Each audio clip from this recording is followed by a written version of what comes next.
Assalamualaikum warahmatullahi wabarakatuh. Perkenalkan, nama saya Linda Letzoin dengan akhiran NIM 020. Saya merupakan mahasiswa semester 4 jurusan Psikologi Universitas Merdeka Malang. Nah, pada kesempatan kali ini saya akan menceritakan sekaligus menganalisis proses belajar yang selama ini menggambarkan diri saya berdasarkan pengalaman yang pernah saya alami. Di sini saya akan menceritakan salah satu pengalaman saya, yaitu hambatan belajar karena rasa takut salah. Nah, saya memilih kasus ini karena saya pernah mengalaminya selama mengikuti perkuliahan. Nah, sejak awal kuliah itu saya termasuk mahasiswa yang selalu berusaha mempersiapkan diri sebelum mengikuti kelas. Saya membaca materi terlebih dahulu, kemudian mencatat poin-poin pentingnya dan berusaha memahami isi materi yang akan dipelajari. Namun, ketika berada di dalam kelas, saya sering merasa ragu untuk berbicara. Nah, saat dosen memberikan kesempatan untuk bertanya atau menjawab pertanyaan, saya lebih memilih diam. Meskipun sebenarnya saya memiliki pendapat atau ingin bertanya sesuatu. Dari perasaan takut itulah membuat saya berpikir terlalu banyak.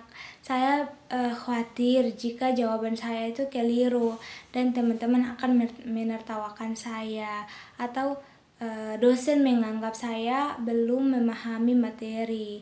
Nah, akibatnya saya menjadi kurang aktif selama proses pembelajaran. Kemudian saya itu lebih sering mendengarkan daripada ikut berdiskusi. Padahal setelah perkuliahan selesai itu, saya sering menyadari bahwa pertanyaan atau jawaban yang ingin saya sampaikan ternyata benar atau hampir benar.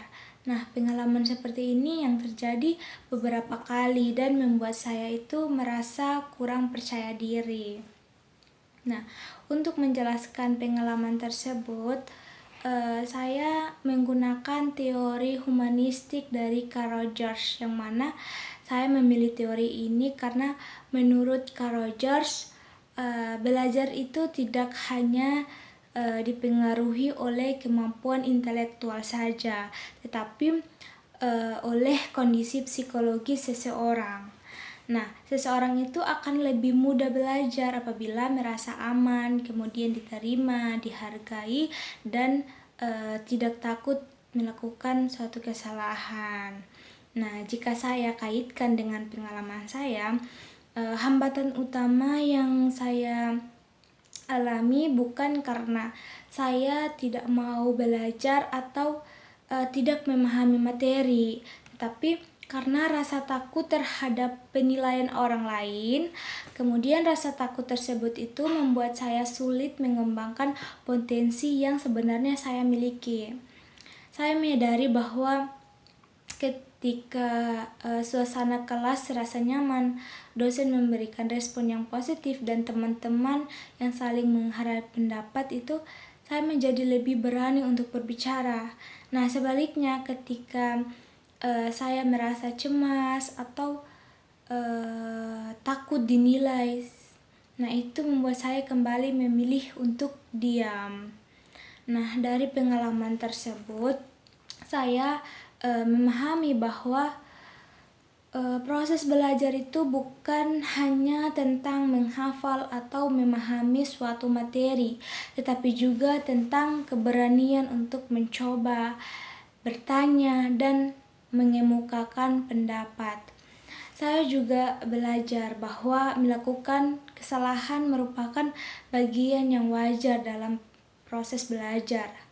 Justru dari kesalahan tersebut, saya dapat mengetahui apa yang perlu diperbaiki agar menjadi lebih baik. Apabila saya melihat pengalaman ini dari sudut pandang seorang calon psikolog, seorang sarjana psikolog, ada beberapa solusi yang dapat dilakukan. Yang pertama, saya perlu terus melatih rasa percaya diri dengan mulai berani menyampaikan pendapat. Meskipun hanya 1 kali dalam setiap pertemuan. Yang kedua, saya perlu mengubah pola pikir bahwa jawaban yang salah bukanlah suatu yang memalukan, tetapi merupakan suatu kesempatan untuk kita belajar. Yang ketiga adalah saya juga perlu lebih aktif mengikuti diskusi kelompok karena suasana yang lebih santai membuat saya lebih nyaman untuk berbicara dan menyampaikan pendapat. Nah, melalui pengalaman ini, saya menyadari bahwa perkembangan dalam belajar itu tidak hanya ditentukan oleh kemampuan akademik, tetapi juga oleh kesiapan mental dan kepercayaan diri. Saya percaya bahwa jika saya terus berlatih dan berani keluar dari rasa takut tersebut, saya akan menjadi mahasiswa yang lebih aktif, lebih percaya diri, dan mampu mengembangkan potensi yang saya miliki secara maksimal. Nah, demikian pemaparan dari saya mengenai pengalaman belajar yang paling menggambarkan diri saya. Nah, sekian dari saya. Terima kasih telah menyaksikan video ini. Wassalamualaikum warahmatullahi wabarakatuh.